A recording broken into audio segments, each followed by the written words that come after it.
ఉగాది రాబోతుంది. మరి ఈ కొత్త సంవత్సరంలో ఎటువంటి ఇబ్బందులు కష్టాలు రాకుండా సంతోషంగా ఉండాలి అంటే ఉగాది రోజు ఈ చిన్న పరిష్కారాన్ని పాటించమని పండితులు చెప్తున్నారు.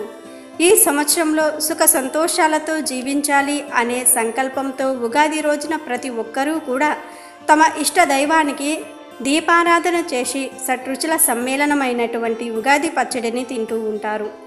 ఈ ఉగాది ఎంతో అద్భుతమైనటువంటి పండుగ. ఎంతో పవిత్రంగా దైవభక్తితో ఈ ఉగాది పండుగను జరుపుకుంటారు. ఉగాది రోజు పంచాంగ శ్రవణం కూడా చెప్పించుకుంటూ ఉంటారు. అయితే ఇవన్నీ చేసిన తరువాత ఇప్పుడు మనం చెప్పుకునే విధంగా చిన్న పరిష్కారాన్ని చేస్తే సంవత్సరమంతా ఎటువంటి కష్టాలు లేకుండా సంతోషంగా జీవించవచ్చునని పండితులు వివరిస్తున్నారు. మరి ఏం చేయాలో ఇప్పుడు మనం తెలుసుకుందాం. ముందుగా 21 నేరేడు పళ్ళను సిద్ధం చేసుకోండి. ఇప్పుడే నేరేడు పండ్లు కాయటం మొదలయ్యాయి కనుక 21 నేరేడు పండ్లు అంటే నల్లని నేరేడు పండ్లను సేకరించండి. ఈ 21 నల్ల నేరేడు పండ్లను మీ కుటుంబ సభ్యులందరూ చేతిలో పట్టుకుని మీ ఇష్టదైవం దగ్గర నిల్చుని మీకు ఉన్న గ్రహదోషాలు కష్టాలు అన్నీ తొలగిపోవాలని చెప్పి నమస్కరించుకోండి. మనస్ఫూర్తిగా మీకు ఉన్న కోరికను కోరుకోండి.